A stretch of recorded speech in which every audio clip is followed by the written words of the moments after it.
But tonight we're gathered here to launch Climate Week with a panel of experts who have all developed a framework around this drawdown concept. And we'll learn a lot more about that this evening as we get into the night's programming. To lead us through this discussion, we're joined by Paul Huttner from NPR News, the chief meteorologist. In 2007, Paul Huttner was tapped by NPR News as its first chief meteorologist. He launched daily weather chats on his 40+ station network and also created the popular Updraft blog. Huttner focuses on the whys of weather and climate beyond the forecast. And in 2013, Paul Huttner launched NPR News' much awarded weekly radio show, ClimateCast, which focuses on climate change news, science, and solutions. He's a graduate of Macalester College in St. Paul and holds a bachelor's degree in geography with an emphasis in meteorology. He's also a member of the American Meteorological Society and has been awarded the AMS Television Seal of Approval. I'm really excited to be introducing Paul this evening, who will lead us through a conversation with our wonderful panel. And with that, Paul, I'll hand it over to you. Gabe, thank you so much. And thank you for the invitation. It's an honor to be here tonight. Thanks to the Humphrey Institute and the IONE. It's my pleasure to introduce our amazing panelists tonight. We've got just a great group here. We'll start with Dr. Jonathan Foley. He's the executive director for Project Drawdown. Dr. Foley is a world-renowned environmental scientist, sustainability expert, author, and public speaker. His work is focused on understanding our changing planet and finding new solutions to sustain the climate, ecosystems, and natural resources we all depend on. Before joining Project Drawdown, he was the founding director of the Institute on the Environment at the University of Minnesota, where he was also McKnight Presidential Chair of Global Environment and Sustainability. From 2014 to 2018, he served as the executive director of the California Academy of Sciences, one of the greenest and most forward-thinking science museums on the planet. Jonathan, welcome. Hello. Thanks, Paul. It's really a pleasure to be here today. I was asked to give kind of a brief overview of this idea of drawdown today, kind of how we might think about solutions to climate change. And so I was hoping to walk people through a brief presentation about that and then return to the larger conversation. So I guess I should share some slides here. Sure. Can I just get to introducing the rest of our panel first? And then I think you're up. Oh, yeah, that. perfect. At least okay. If I'm following the rundown correctly, which Yes, I may not be. I'm probably not then. No worries. We'll get right back to you. Thank you, Jonathan. Yeah. Teddy Potter is a clinical professor with the Population Health and Systems Cooperative. She's the director of Planetary Health School of Nursing, specialty coordinator, and the doctor of nursing practice in health and innovation leadership. Dr. Potter is deeply committed to climate change education, including co-founding Health Professionals for a Healthy Climate, membership in the Alliance of Nurses for Healthy Environments, and membership on the American Academy of Nursing Environment and Public Health Expert Panel. At the University of Minnesota, she is a fellow in the Institute on the Environment. She designed and co-teaches an interdisciplinary course titled The Global Climate Challenge, Creating an Empowered Movement for Change. In addition, she co-leads the Health Sciences Initiative titled Climate Change and Health, an Interprofessional Response. Teddy, I'll just give you a quick second to say hello and thank you for being here tonight. It's very nice to be with everyone. Thank you for inviting me. Todd Roybal is the director and marketing and communications for Project Drawdown. Todd's a seasoned media and communications professional. He's the senior leader in the organization focused on Drawdown's communication portfolio, advancing a new focus on solution storytelling and building partnerships. Before joining the organization, Todd was the publisher and co-founder of NCIA, a solutions-focused nonprofit media outlet reporting on our changing planet. Todd has also served as the communications director and later as an associate director with the University of Minnesota's Institute on Environment, where he led the Environmental Media Lab. Hi, Todd. Hi there. Great to be virtually with you all tonight. Absolutely. And finally, Jamie Beck-Alexander is the director of Drawdown Labs. Jamie is a solutions-oriented corporate climate advocate, coalition builder, and founding director of Drawdown Labs. Jamie leads Drawdown's lab work with companies to deploy climate solutions at scale. Jamie joined the Project Drawdown team from Ceres. I hope I pronounced that right. I should know that, where she led corporate engagement on the West Coast, working with companies to set ambitious emission reduction targets and leveraging their influence in a support of a strong climate and clean energy policies. Previously, Jamie served as a civil and foreign service officer with the U.S. Agency for International Development, and has worked also with the UN Office of the Secretary General, the design firm IDEO, and indigenous peoples of the US, Amazon, and Andes. Jamie, hello. Thanks for being here tonight. Thanks so much for having me. Okay, and now we will go back to Jonathan. Thank you for an introduction to Project Drawdown. Thanks, Jonathan. Take it away. Great. Sorry about the misstep there. So yeah, what I was going to do today was give a little quick presentation about this idea called drawdown. The idea generates from basically the point of history we are right now.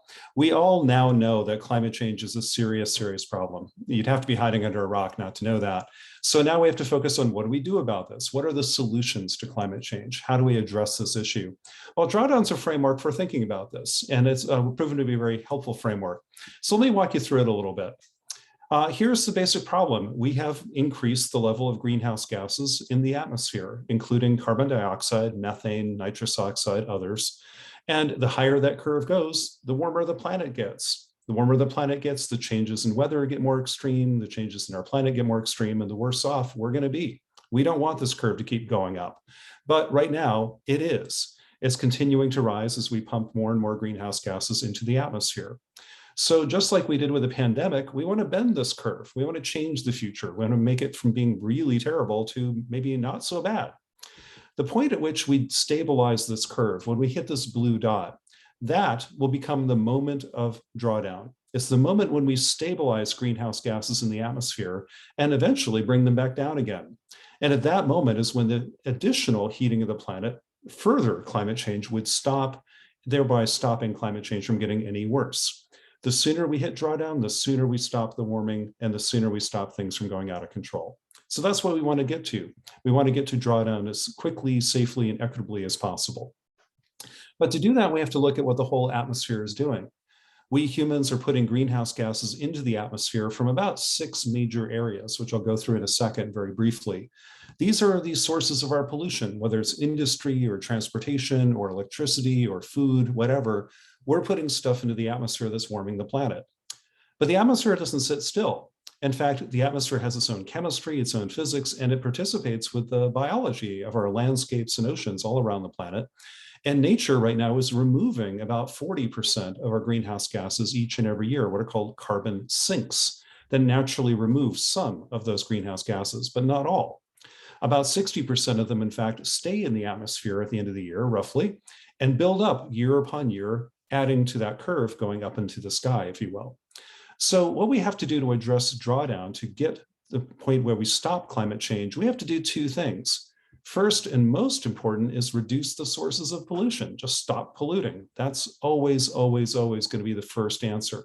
How do we bring these sources of greenhouse gases down to 0? At the same time, though, we have to make sure that nature continues to remove some of that carbon out of the atmosphere. And right now, that's all nature, not us. Mainly it's forests and oceans. So not only do we need to return greenhouse gas sources to 0, we also have to continue to make sure that healthy forests and healthy oceans still exist on this planet. So the 2 kind of keys to stopping climate change are reduce the pollution and protect nature. Those are the 2 biggest levers we've got. So if we're going to do this, we have to reduce sources to 0. We need to walk through all the different major source areas.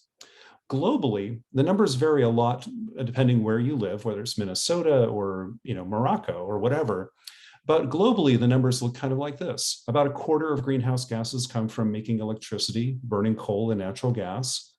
About 1/4 of greenhouse gases globally come from the food system and associated land use and agricultural practices. That's kind of amazing that food and electricity are actually roughly equal on a global scale and causing climate change. You don't usually hear that, but it's true. Then we've got industry, which is a little over 20%, transportation at 14%, and then buildings at 6%. Buildings, though, actually use more greenhouse gases than it looks. That's the emissions from the buildings themselves. But of course, buildings use electricity and they're made out of things built in industry, and we drive between them in the transportation sector. So the built environment is really crucial here. Everything else is the last 10%, but it's pretty easy to remember the first 5: electricity, food, industry, transport, and buildings. That's 90% of what causes climate change pollution. So maybe we can tackle that. Well, of course we can. And let's go through them briefly just to show you some examples. At Project Drawdown, we've looked very carefully at what causes the different kinds of pollution in the atmosphere and what we can do about it. For electricity, of course, burning coal and natural gas causes the pollution. So we can change the way we make electricity. But of course, we can also reduce the amount of electricity we needed in the first place through energy efficiency, whether it's in buildings or industry or other sectors. How much we use and then how we make it is really crucial to all of these sectors. Efficiency is always going to be important. And at Drawdown, what we've done very carefully is look at different possible solutions that exist today. And we assess their potential size, effectiveness, and long-term cost to determine which solutions might be the most effective to deploy right now. Each of these circles represents one climate solution that we've identified and examined really carefully in just electricity. There's a whole batch of them around energy efficiency, and then on the left, about ways of making electricity in a different way that doesn't release greenhouse gases. The bigger the circle, the bigger the solution can be. And some of those solutions have 2 circles, an inner one and an outer one, that represents kind of the range of what we think the estimates could be over the next 3 decades or so. So here's a whole pile of good solutions in the electricity sector that we could use. In food, agriculture, and land use, again, that's about 24% of global emissions. Most of that's related to deforestation or livestock or too much nitrous oxide coming out of fertilizers and manure because we massively overuse them in many parts of the world, including here in Minnesota. So we have a lot of places we can look at for solutions here. Industry, we have to look very carefully at a whole variety of things, including metals, especially steel, how we make cement, believe it or not, chemicals, including plastics and other materials, and processing all the world's waste. This is going to be actually a pretty challenging set of areas to reduce greenhouse gases in. We get to transportation, about 14%.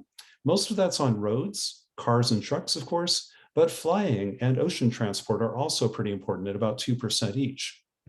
Then we get to buildings. Again, buildings directly through their furnaces, boilers, leaking air conditioners, and so on also release greenhouse gases on top of the electricity and materials they consume.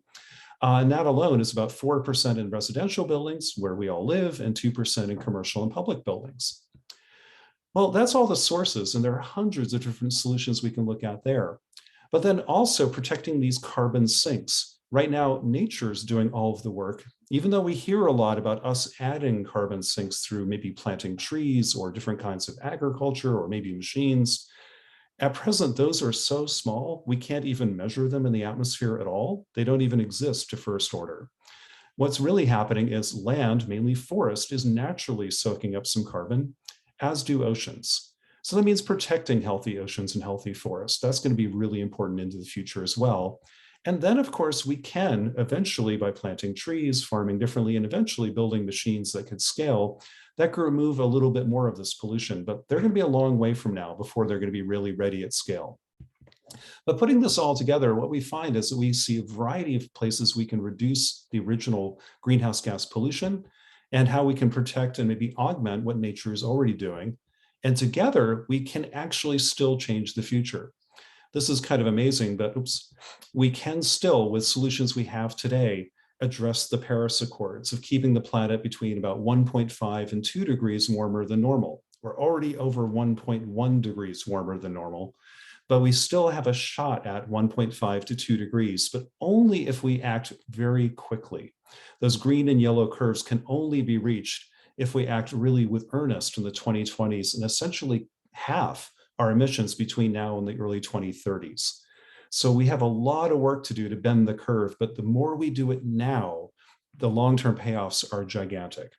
So time is way more important than anything else we have. Time is urgent. So what have we learned so far? Well, we've learned that it's not too late to address climate change. If when you hear it's too late, that's not true. We can still address climate change. We'll always be able to address climate change, but it's too late to avoid 1 degree of warming. That's already happened, but it's not too late to stop at around 1.5 to 2 degrees. That's still in our hands and our choice to make. Also, though, this is an opportunity to reimagine the world.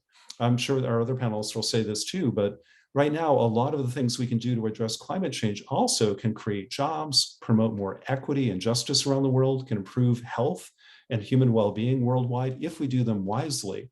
It's not about just fixing the atmosphere. Hopefully, this is a chance to reboot the world from how it used to be run with 19th century ideas and technology to better ideas and better technologies of the 21st century. Let's go build a better world and remind ourselves it's always going to be up for grabs. The future is not written yet, and we can still change it. So with that, that's just a brief overview of this concept of drawdown, which we try to use to help address the solutions to climate change and judge which ones are most appropriate and how can we put them all together to have this suite of solutions. One thing is, it's a tired cliche, but we find it useful still, is there's no silver bullets to climate change at all, but there might be a lot of silver buckshot. And by putting these things together, we have a suite of solutions that can help us address the climate crisis if we act soon enough. So Paul, Jonathan, thank you so much, Jonathan. Great synopsis of where we stand today. So we're going to go through and let each of our panelists have about 5 to 10 minutes to talk about their area of work, the perspective that you want to share today. Teddy Potter is up next. Teddy, go ahead. What do you have for us this evening? Great. Well, some people might wonder, why is a nurse sitting on a committee like this? We're not environmentalists necessarily or conservationists, but we are nurses and we do care about the health of our people and the planet.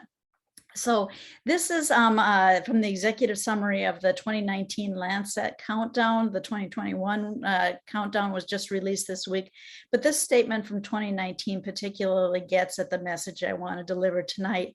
And that is, the life of every child born today will be profoundly affected by climate change, with populations around the world increasingly facing extremes of weather, food, and water insecurity, changing patterns of infectious disease, and a less certain future. Without accelerated intervention, this new era will come to define the health of people at every stage of their lives. Now that is something that wakes nurses up and makes us listen deeply and get involved. And in particular, think about the children that you know, the neighbor children or children in your own family, your grandchildren, your children, or children in your places of faith or in your businesses. And think about what type of future we are having for them if we do not address climate change. This picture, the background, is my son holding my grandson. And so it becomes very real when you think about individual children and what we're doing. So we need to be involved in addressing climate change. Secondly, it's a moral obligation for health professionals to address climate change in that we are part of the problem. We are contributing actually 8.5% of US greenhouse gases as a healthcare system. And globally, if we were a nation, we'd be the 5th leading producer of climate of greenhouse gases. So we're producing and causing the problem that's causing the health issues for the people that we care about. That's crazy. So we need to get involved. And it was this thinking and that led us here at the University of Minnesota to talk about, can we leverage nursing to combine it with Project Drawdown solutions to move things forward. Nursing is the largest professional, global profession of health professionals, or largest global group of health professionals. And we also, for the 20th year in a row, I might say, I'm very proud to say, according to the Gallup poll, we're the #1 most trusted profession, not just health profession, but of all professions, we're most trusted. So the population listens when nurses speak. So I began to wonder, could it be possible to leverage our role as trusted advisors to scale Project Drawdown solutions. And I worked with a group of nurses, particularly nurses like Dr. Katie Huffling and Kara Cook at the Alliance of Nurses for Healthy Environments, and other nursing leaders around the world to see if we could scale drawdown solutions. And fortunately, Project Drawdown said, yes, we'd love to work with the nurses. So out of that, Nurses Drawdown was born. It is a global movement to inform nurses about solutions that we want to especially push out. And we chose 5 solutions because the solutions improve the health of humans and the health of the planet at the same time. And the solutions we chose to really emphasize and push out were renewable energy, do all that we can to encourage our health systems, our own homes, our communities to use renewable energy. Investing in educating girls and women is another solution, and that has tremendous impact. Plant-based diet is good for our health and good for the planet. Walkable, bikeable cities, we know that that's wonderful for improving cardiovascular status and decreasing weight and other complications from that. And maintaining our forests and planting trees. We know that adequate tree coverage is very, very important to helping communities survive and adapt to severe heat episodes. And also there's evidence showing that people who have exposure to green space have improved sense of well-being. So again, we chose 5 solutions that we know have evidence. Nursing is an evidence-based practice. It shows evidence that doing these solutions improve human health and improve the health of the planet.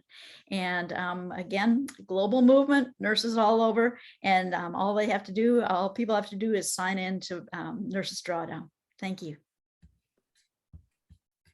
Teddy, thank you so much. Great presentation.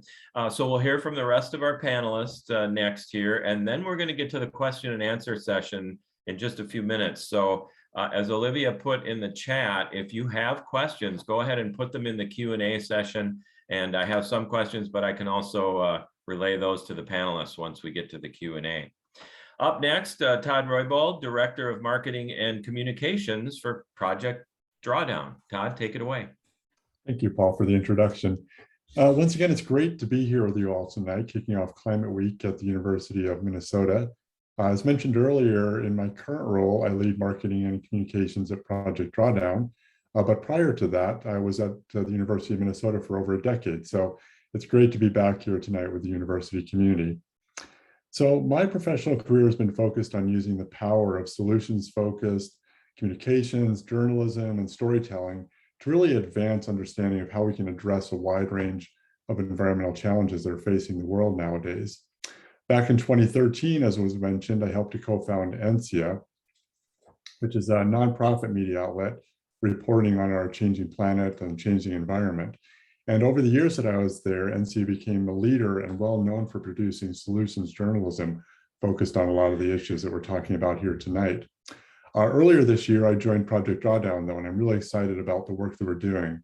So Project Drawdown, which many of you know, is an organization known around the world for being a leading resource for climate solutions. And my team and I are working to bring the science and the data behind those climate solutions to life through innovative communications and really compelling and human-centered storytelling. We're also working really hard to bring new and diverse voices into the climate conversation. And I'll say a little bit more about that in just a moment. First, I want to pose a simple question, though, and this is a question I often come back to in my life. It's a question of why. Why are we doing this work? You know, the first reason, as John mentioned earlier, is urgency. This decade feels like the decade that's make or break when it comes to addressing climate change. And we really do need to start bending that curve on global greenhouse gas emissions right now. And I feel that sense of urgency nearly every day. And honestly, it's both invigorating in the work we're doing, and it's also a bit exhausting at times too. But as my colleague Jamie often says, and she might say this tonight, every job is a climate job. And so we have to keep going because we all have a role to play in addressing climate change. The second reason, answer to that question of why we're doing this work is around a sense of need. So let me ask you all a question, those of you who've joined us online here tonight. What percentage do you think of mainstream media coverage in a typical year goes to coverage of climate change? We're not talking about NPR, that's a bit of an outlier, but just mainstream media coverage you might find on a TV station. You might think maybe 20%, 10%. Well, according to a study that came out last year from Media Matters for America, climate change garnered less than 1% of broadcast news coverage in 2019. Now, that number may have gone up slightly in the past year with the wildfires and other climate-related issues that we've seen, but this is a trend we've seen for over a decade now, that small amount of coverage going to climate change. But thankfully, there is reason for hope. One of the reasons, I'm really glad that Paul is on the panel here tonight too, is the work that NPR is doing through ClimateCast to raise awareness of climate challenges and solutions. And I really think that's a model that others could emulate. I hope others will emulate that model. Another place that I find hope in this space is a group called Covering Climate Now, which is an international journalism effort that's working to bring together media outlets from around the world to increase coverage of climate issues year-round on a variety of different platforms, both online, broadcast news, radio, et cetera. And so those are just a couple examples of a couple places where I find hope. But closer to home at Project Drawdown, we see media outlets and video producers, podcasters, and others coming to us on nearly a weekly basis now, wanting to increase their coverage of solutions-focused, solutions-focused coverage of climate issues and climate change. And so that's something else where I've been really excited and really inspired lately, is these organizations wanting to build on and learn from the important work that our nonprofit has been doing for a number of years now. We're also, this is another in-house initiative at Project Drawdown, is that we're launching our own storytelling initiatives focused on climate solutions. And this is being done under the leadership of one of my colleagues, Matt Scott, who is Project Drawdown's manager of storytelling. And it's so amazing to be working for an organization that has someone with the title manager of storytelling. And so through Matt's leadership and the work that his team is doing, they're working to identify and produce multimedia stories as a bridge between the science and the solutions of Project Drawdown and people all across the country who are looking for their own role in the climate solutions space. The storytelling work that Matt is leading will focus in 3 key areas. One is humanizing drawdown solutions. So as I mentioned a moment ago, identifying and highlighting people who are putting these solutions into action. 2 is really passing the mic. So centering diversity and inclusion through the people that we feature and the stories that we deliver. And 3 is external collaboration. We're building storytelling partnerships to support and amplify climate solutions. So if you'd like to learn more about any of our work, I want to do a little plug here to visit us online at drawdown.org. You can follow us on social media at Project Drawdown. And as I mentioned earlier, this really is the decade of action. And we all have a role to play when it comes to addressing the climate crisis, whether that's through science, technology, policy, law, communications, media, art, whatever it might be, whatever your superpower might be. So I hope that you all find your space and your way to get involved in addressing these issues. And I just want to say thank you for having me here tonight. And I look forward to your questions in a few minutes. Todd, thank you very much. Very insightful, good stuff. Next up, Jamie Beck-Alexander. Jamie is the director of Drawdown Labs. Hi, Jamie, go ahead. Hi, thanks for having me. I'm just going to share my screen quickly. 1 second. Let's see, is this working? How's that? Is that showing up? Oh, yes. Okay. Yeah, looks good. Okay, great. So yeah, thanks for having me. I'm Jamie Alexander. I'm director of Drawdown Labs at Project Drawdown. So building on what John, Todd, and Teddy all shared earlier, we know what these climate solutions are. We have the tools in our hands to address this crisis. And I think there was just a question in the chat from Shane who asked, well, but how do we scale or accelerate these climate solutions in the world? So that's what we look at Drawdown Labs. So we need to tap some of the biggest leverage points out there to bring these climate solutions into the world at scale that can replace the obsolete practices and technologies that we now know are incompatible with thriving life on our planet. So at Drawdown Labs, we look at how we can tap these leverage points, working with businesses, investors, and philanthropies to explore how we can use the leverage, influence, and the capital that these societal actors have at their fingertips. So what happens in Congress this week around the Build Back Better Act and the climate provisions there, or at COP26? Like the work that is needed to actually meet those policies or those targets that are set out in those environments are going to have to be done by businesses and investors. So businesses, contribute to the lion's share of the problem, but they also have the scope and scale and clout to fix it. And likewise with investors and philanthropies, they move large amounts of capital around the world, which we need to be able to deploy these climate solutions at scale. So that's what we work on at Drawdown Labs. We look at, and I think my screen may not be showing the whole. Let's see if I can, change I don't know if you're seeing my full screen here. It's kind of getting a little wonky. Maybe that's better. So we look at these four specific, what we call scaling tactics or accelerators. So setting goals, when it comes to most businesses, you've probably heard of the targets, net zero by 2050 or net zero by 2040. We find that those are insufficient goals. So we need to set goals that actually reflect the scope and scale of the climate crisis. So goals that not only, have companies setting out to reduce the bad stuff, reduce their emissions gradually over time, but actually look at how they can use their scope and scale and influence to help the world achieve drawdown. We also need to shift financial capital, which is part of why we work with investors and philanthropy. We need to shift human capital. As Todd mentioned earlier, we think that every job should be and must be a climate job. The diversity of climate solutions that John presented earlier require a diversity of skill sets and expertise and people to bring them into the world. And so we're passionate about helping people find their inroad to be able to help achieve drawdown. And especially within businesses, we need every employee, not just those on a sustainability team, but every employee to be able to find their inroad. And then lastly, altering rules and policy. Again, this is a timely one given what's going on in Washington, D.C.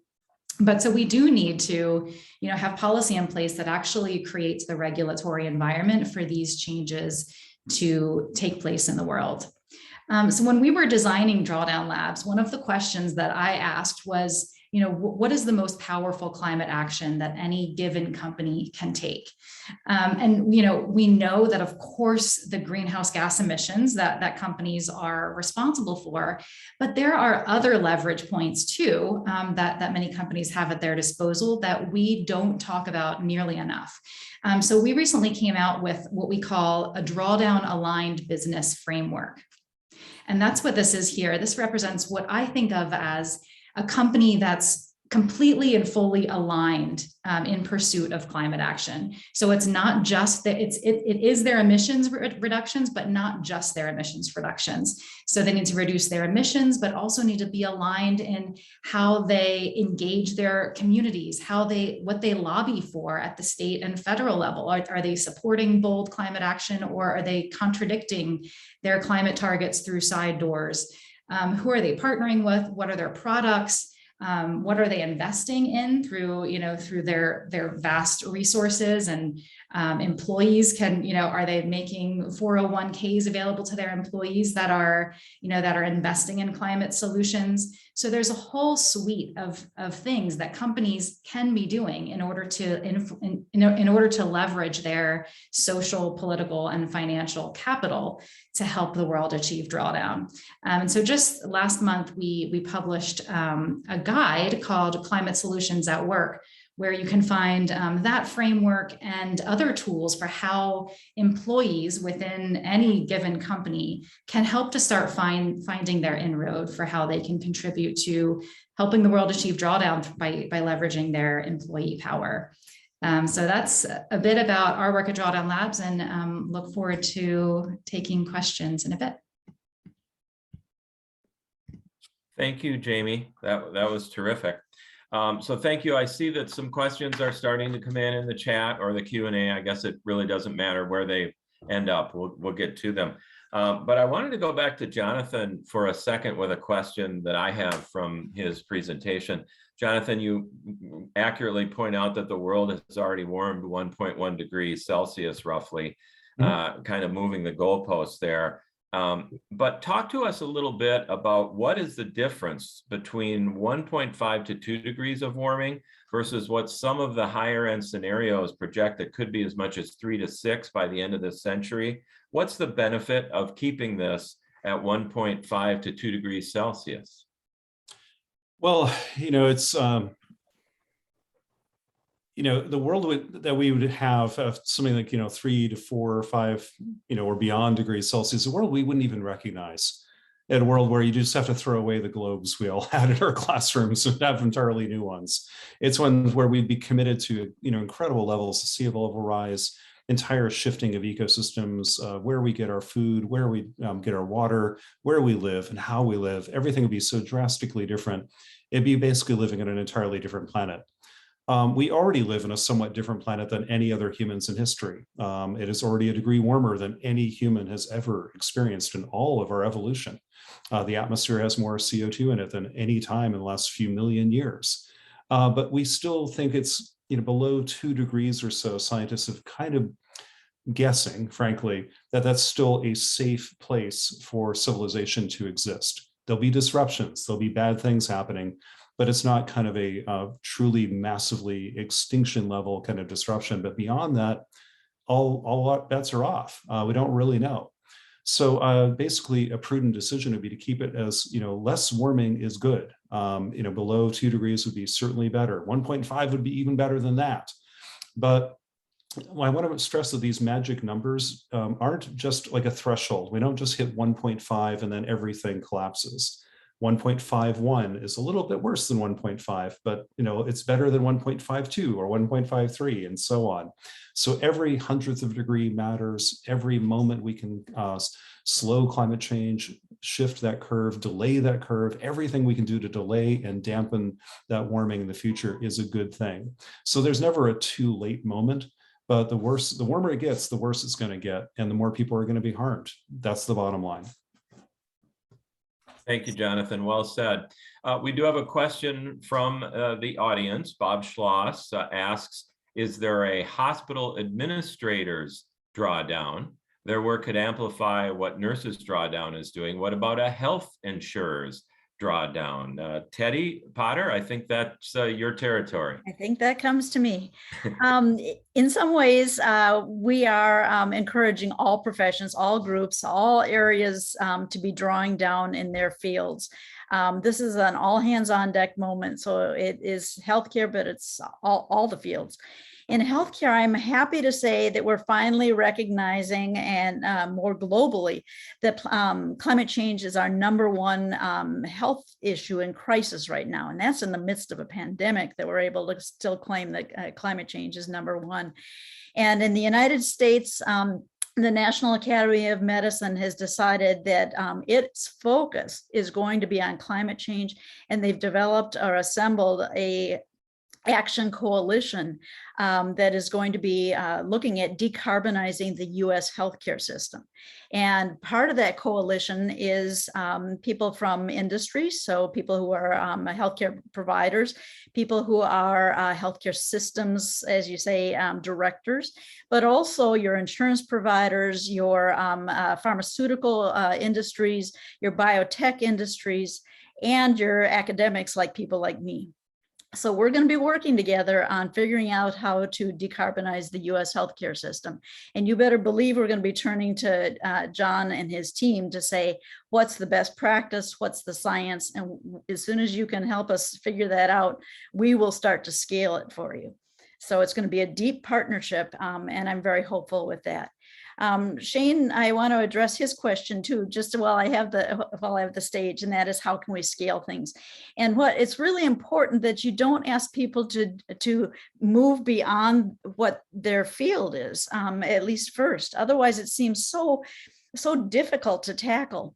So it was easy to ask nurses to do things related to nursing, but I wouldn't necessarily ask nurses to change farming practices. That's not something that we know. It's not something we're familiar with, and it would feel so overwhelming, and the problems would seem so big that I couldn't do anything. So a way to scale this is to find natural alignment between people and where they are and what they can do to pivot in the fields that they're currently in. Thank you. Thank you, Teddy. Great answer.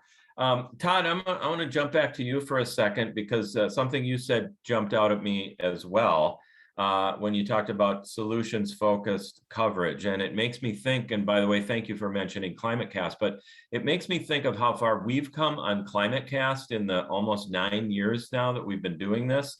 We started, I think, in a territory that was much more sort of science and climate proof of climate change. And we have moved so far beyond that to where there's really no, we don't focus on any kind of debate about climate change. The science is accepted. And we're very focused on solutions and what people and what companies and what states and governments are doing. Talk to us a little bit about how the best way to message that is, and we try to talk about and focus on the economic benefits of climate change, the job creation, those kind of things. How do you approach that, Todd?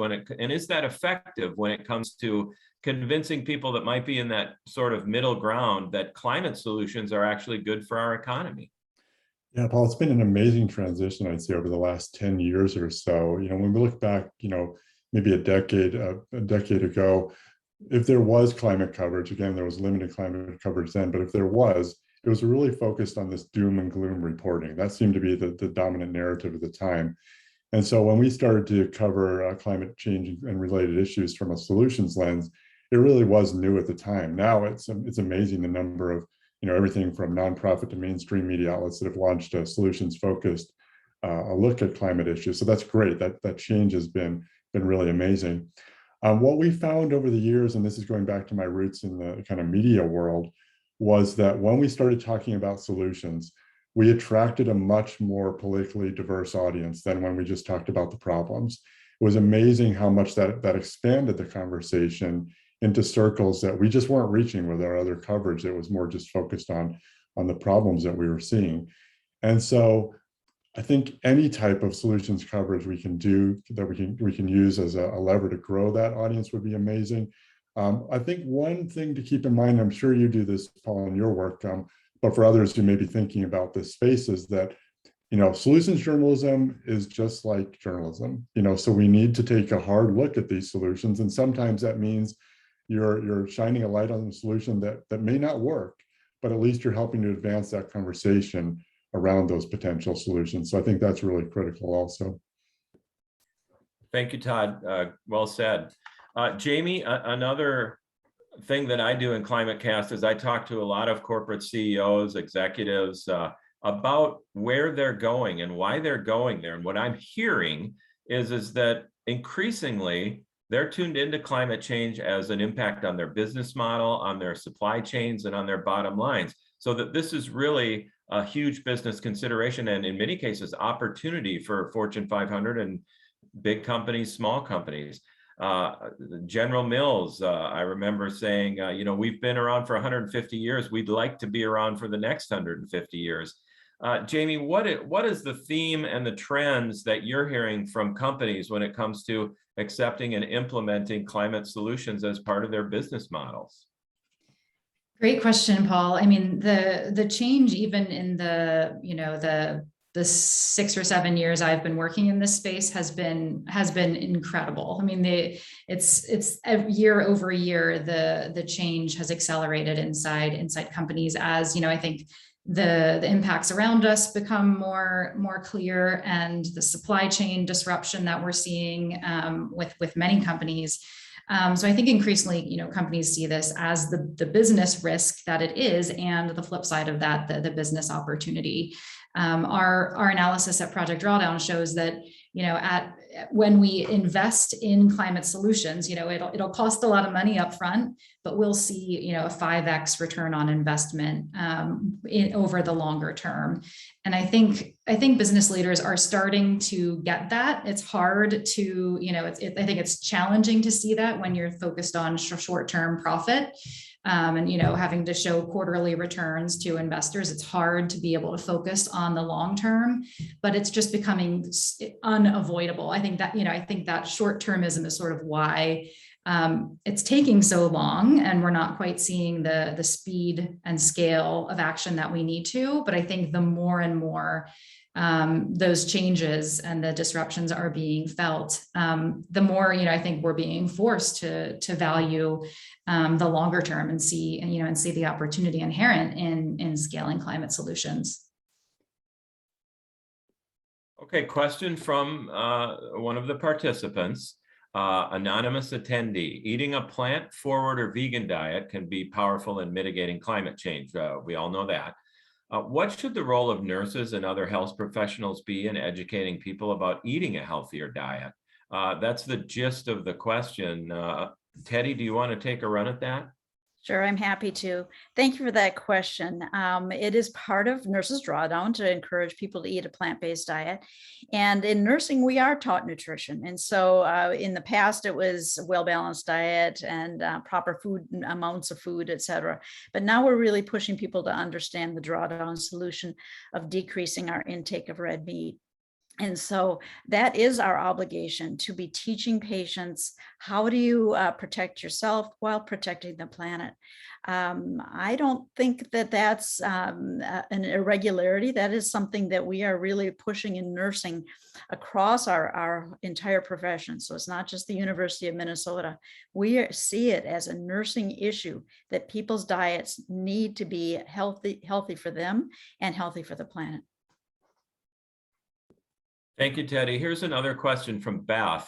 I'll throw this up to whoever wants it, so please just chime in. What does Drawdown suggest for multi-solving loss of biodiversity and climate change? Maybe I'll start with that and see if others want to chime in too.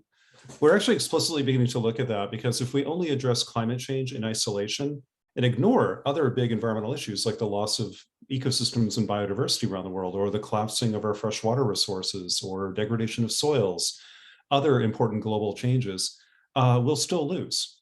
So we need to see climate change as part of a larger system, of an Earth system restoration, if you will, of kind of how do we pull off a more habitable biosphere as a whole, not just the atmosphere. Some of the things, though, that are win-wins is one of the biggest sources of greenhouse gases in the world still to this day is tropical deforestation. Deforestation contributes about 10 to 11% of the world's greenhouse gases right now. The United States as a whole is 12% and falling. So it's basically tying the United States. But it's also the #1 contributor to biodiversity loss. And so we could do a lot of good by stopping deforestation, particularly in Brazil and Indonesia, where over half of the world's deforestation is occurring in just 2 countries. So we could do a lot about that. Also protecting coastal wetlands and coastal ecosystems like mangroves and wetlands and other things like this, which are critical for carbon, but they're also critical for biodiversity. They're also important for the larger suite of what you'd call ecosystem services, which one of your colleagues at the Humphrey Institute, Bonnie Keeler, is one of the world's leading experts on, as well as Steve Pulaski at the University of Minnesota and many others. So when we find that ecosystems do more than just contain carbon, they do so many other things for us, like can provide habitat and clean water and clean air. They also stop the flow of vector-borne diseases out into the human population, things like that.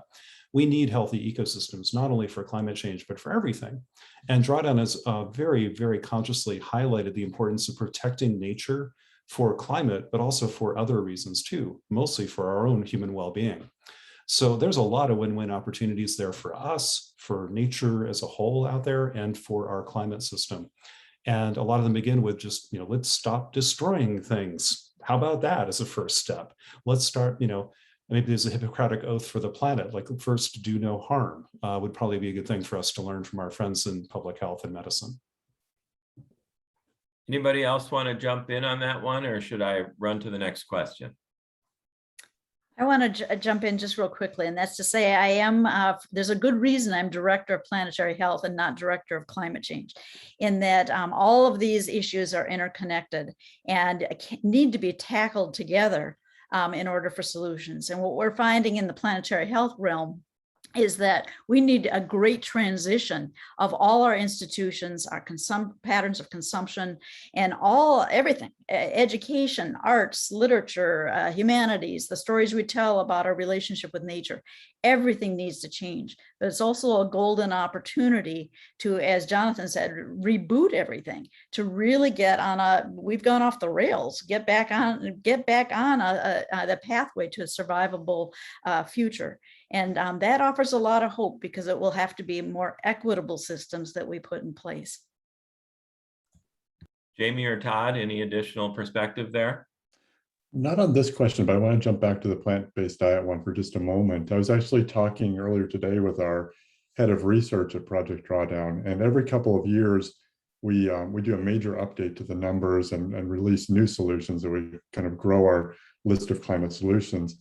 And I was speaking with him earlier today about this plant-based diet solution, which we have on our list. And he said, actually, that number in terms of the potential to reduce greenhouse gases has gone up significantly since we ran the numbers last time. And so he was a bit surprised by how much it had increased as a potential climate solution. And so that'll come out next month, middle of November. We'll have a major update with all those new numbers, but just wanted to flag that too. Jamie, did you have anything on this? I was just going to add to the, the comment, the question on multi-solving. I think there's, we like to say at Project Drawdown that climate solutions are not just climate solutions. A lot of the solutions address other issues, as Teddy said. Public health. They improve our cities. They'll improve the quality of our lives. There are, beyond conservation, which is of course very important, but there are all of these other things that climate solutions address as well. And so the more that we, especially with our business community, as they're also trying to address diversity and equity in their CSR, strategies and how they're good for their communities, we really do try to highlight the areas in which climate solutions go well beyond only addressing the climate. Thank you. Great perspective, all of you. I want to jump to this question that Maurice has in the chat. He says, some media outlets are predicting an energy shortage this winter that could be quite severe if there's extreme cold. What effect, positive or negative, will this have on the clean energy transition? And I just wanted to contribute a little something that we all saw the massive Texas power grid failure last winter, but we also know that we get that kind of cold in Minnesota every winter, and our systems are hardened for that.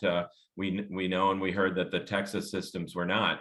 But kind of the climate and weather connection point to that is, we get polar vortex outbreaks, almost every winter. And we know that when we start changing the jet stream patterns, we're seeing more variability and amplification in our weather. We've had many guests. I've talked to Dr. Jennifer Francis, who is one of the leading researchers in Arctic amplification. When you poke the weather bear, when you poke the atmospheric bear, you're going to get unprecedented jet stream events that we haven't seen before. So we are seeing this higher degree of variability in the weather.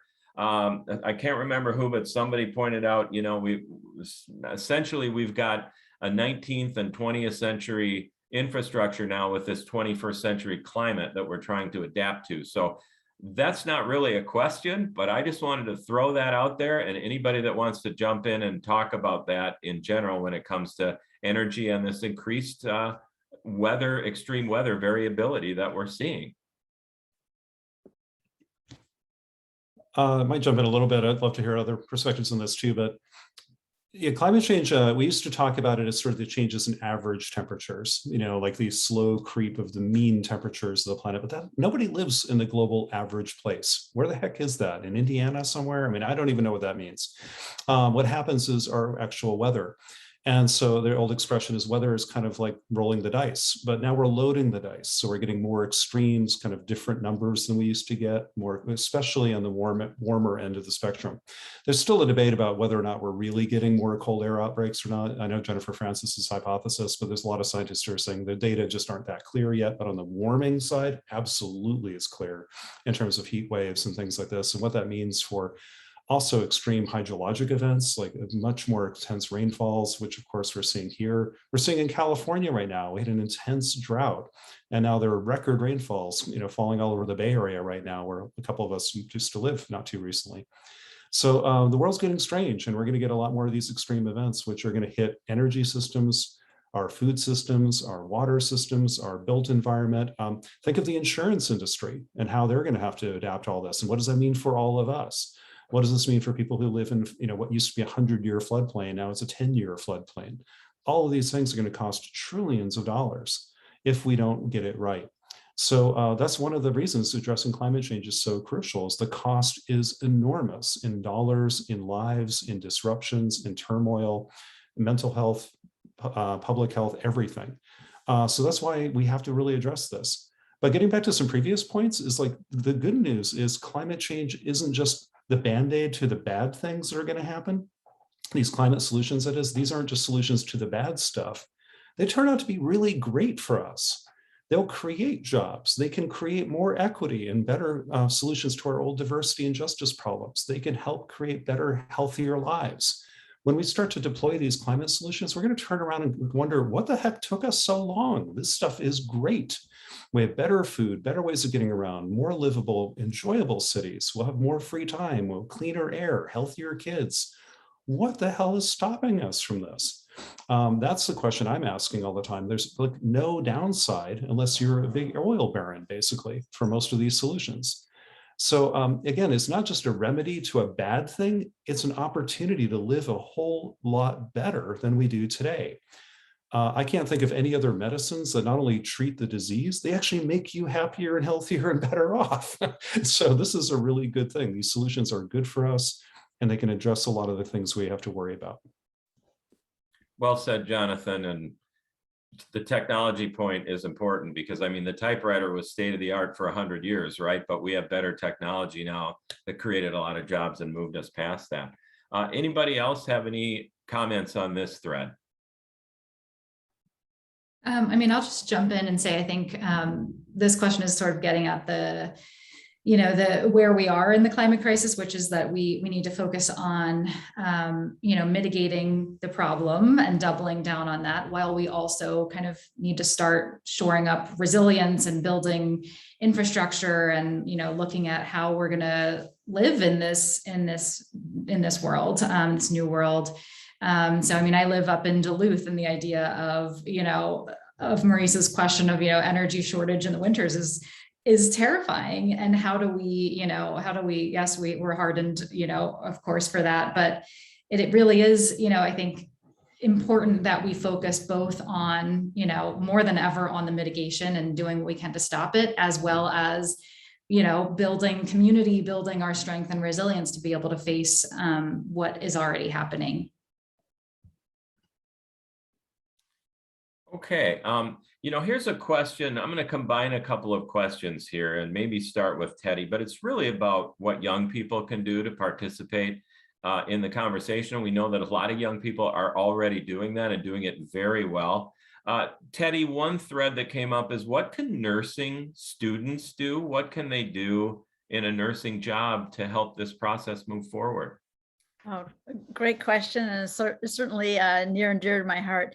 I think first of all, we need to be informed. So we need to make sure our students are informed. That's why we created interprofessional climate change curriculum at the University of Minnesota. So all health professionals graduate with some level of being exposed to climate change information, because they're going to be practicing in a climate change world. Also for our students, and I'm going to move it beyond nurses to all our health professionals, emissions. We need to recognize that caring for the planet, caring for our climate is our work. It is not a separate avocation or hobby. It is the work that we need to be doing. And that we need to be also thinking of ourselves as global citizens, not just citizens of Minnesota. Minnesota is a fabulous state, but when people in the low-lying lands like Bangladesh say, look, we need you to keep it at 1.5 for us to stay alive. We have to take that seriously, folks, and recognize that there are places in the world that are already being severely disrupted. This is not a matter of waiting till things get really bad in Minnesota. It's a matter of seeing ourselves as a global community and that we need to act now. So that's what I would say to all nurses, is you are not a nurse of Fairview, mHealth Fairview system or a Minnesota nurse. You are a global nurse, and you have got to act on this to keep people alive. Question came in from some of the registrants as they registered for this event. Ask this: how can we push the university to seriously prioritize rapid greenhouse reductions of facilities and activities? And where would you suggest organizers and activists aim first in a large university setting? And I guess that applies to the university, but also applies to many other places, companies and organizations. Does anybody want to jump in and tackle that one? I guess as an employee of the University of Minnesota, I need to address that. And I just want to call out Shane Stennis, who's in the audience. Perhaps he can add in the chat some resources for people. The university is taking bold action and has taken bold action and will continue to have adaptation plans across the entire system. So not just the Twin Cities campuses, but the other campuses as well. So there's wonderful work being done. As I've mentioned, we need everybody to know about it. And so everybody sees it. And fortunately, our current president, Joan Gable, has set very, very high bar for us to be dealing with this. And Shane, I would invite you to add anything if you wish to communicate what is happening at the U. I can add one perspective of I used to work at the University of Minnesota and loved it. I also worked at the University of Wisconsin and loved that too. But one of the things that you don't think about very much is the financing of a university and why that matters. It turns out the University of Minnesota has about 1/4 less square footage for the number of students and faculty and research projects and hospital space and all that than the University of Wisconsin does. It's just a lot more efficient with space, because each department and each college has to pay rent back to the campus, essentially.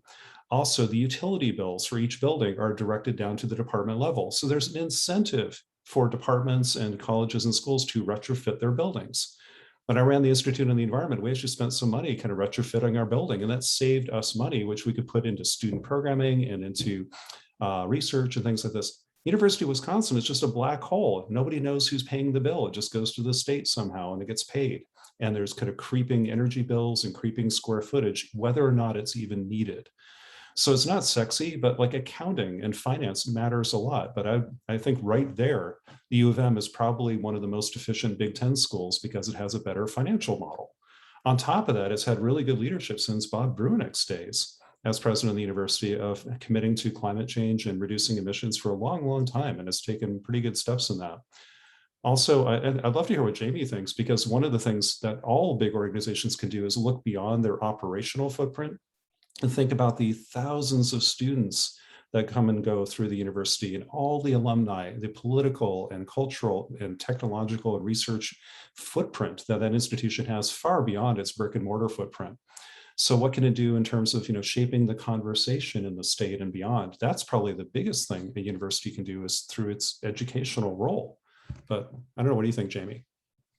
Yeah, I think I totally agree, John. I think, that's how we work with Stanford University and within Drawdown Labs. And what they've done is they've taken the Drawdown Solutions Framework and then looked at sort of, okay, what are all of the parts of a university system that we can that map with the drawdown solutions. And so there's, of course, they're dining, and they're shifting to plant-based food, and they're in their dining halls, and the food waste, and embedding climate solutions in the curriculum.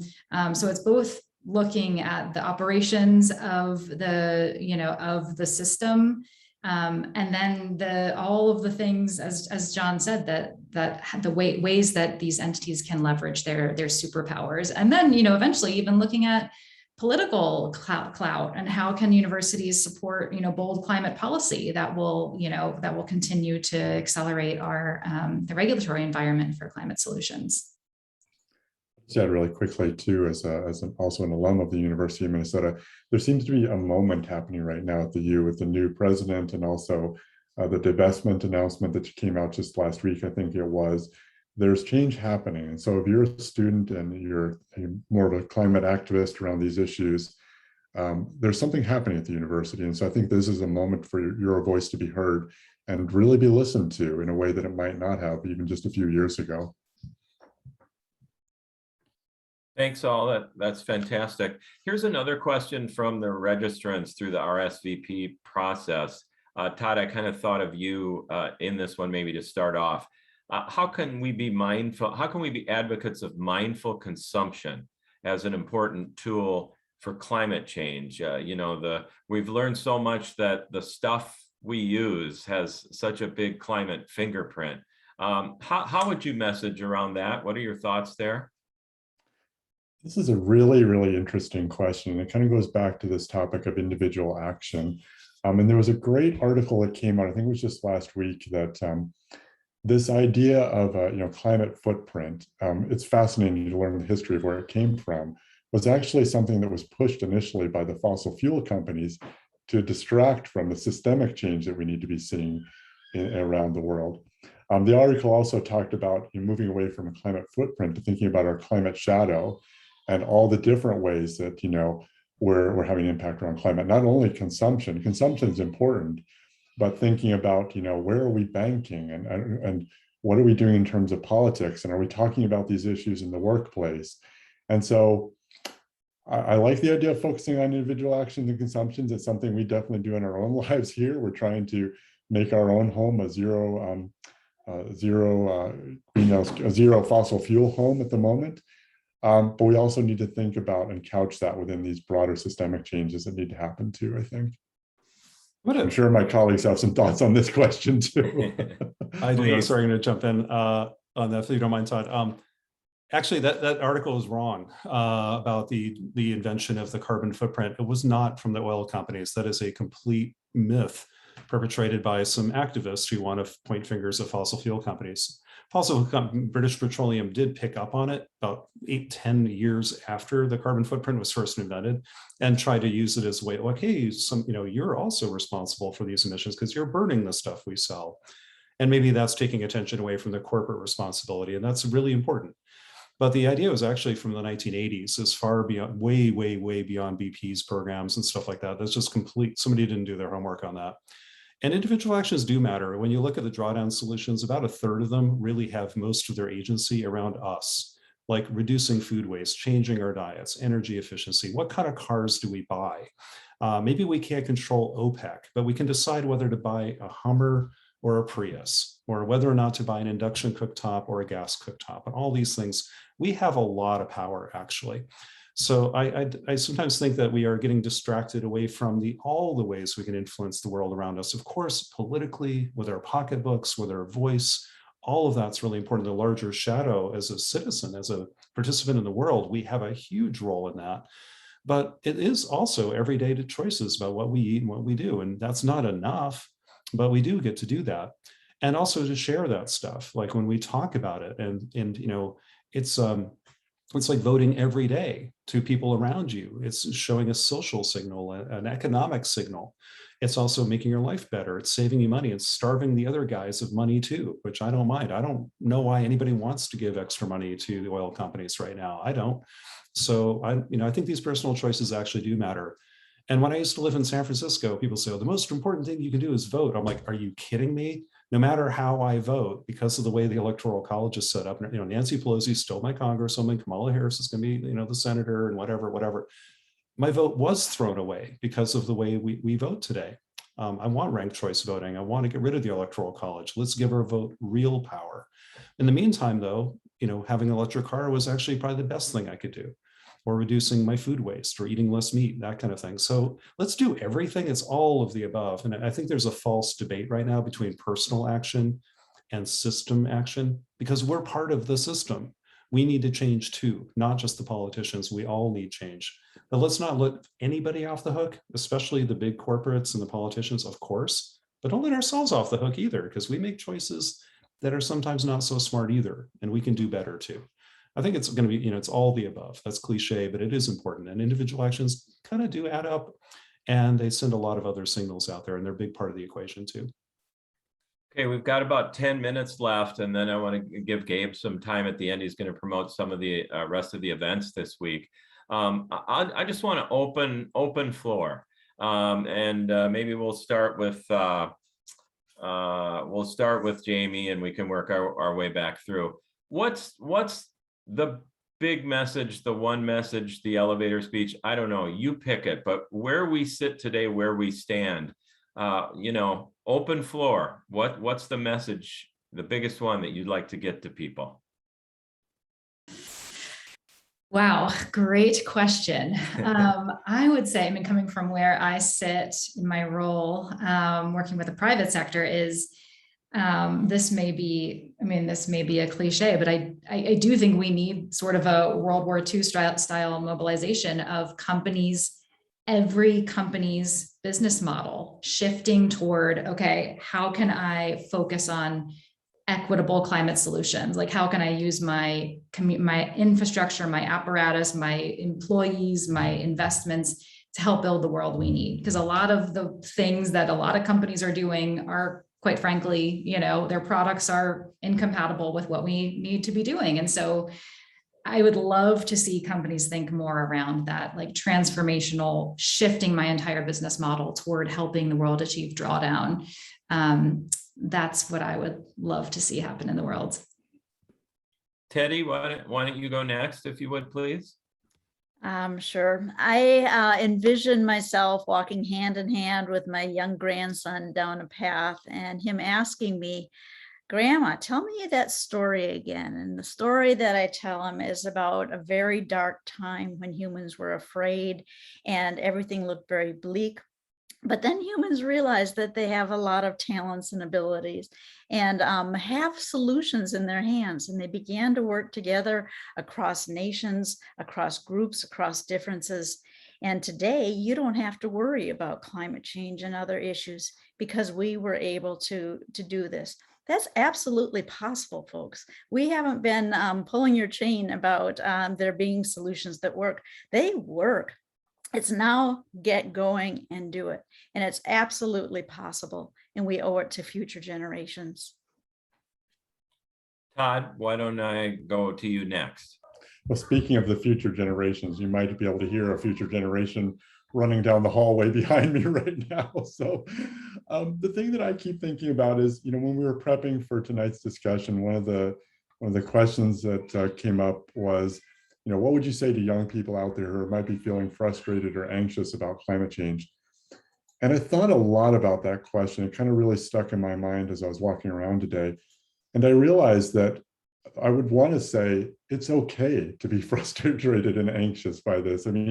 There are many days where I come to work and I feel pretty frustrated and anxious about, are we going to fix these issues in time? Are we moving fast enough? So it's perfectly fine to acknowledge you're feeling that way. Give yourself time to recharge, though.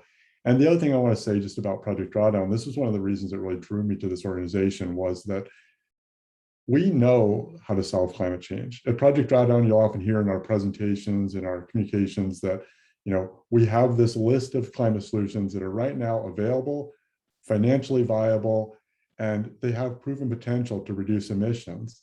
So we have those emissions. We know what those solutions are to address climate change.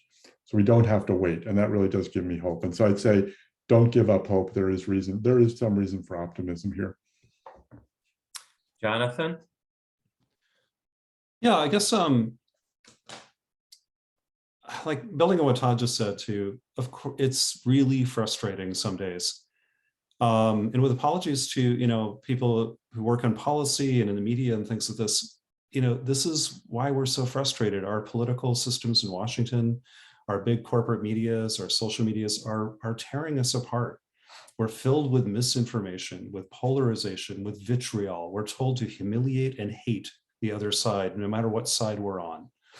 And that is what's the single biggest problem with addressing climate change to me, is reducing the flow of misinformation, hatred, and volatility we have in this country today. We're never going to get anywhere in any of our major problems if we can't learn to be more civil and more collaborative and find solutions where we actually are. So if you want to address climate change, stop shouting at each other. Could we all take a pledge to be a little more pleasant and more civil? I think this would solve a lot of our problems. I know that sounds naive, but I think it's also true. We can't get anything done with a polarized Congress. We can't get anything done with polarized society where we just literally hate each other on Facebook or whatever. We need to do better.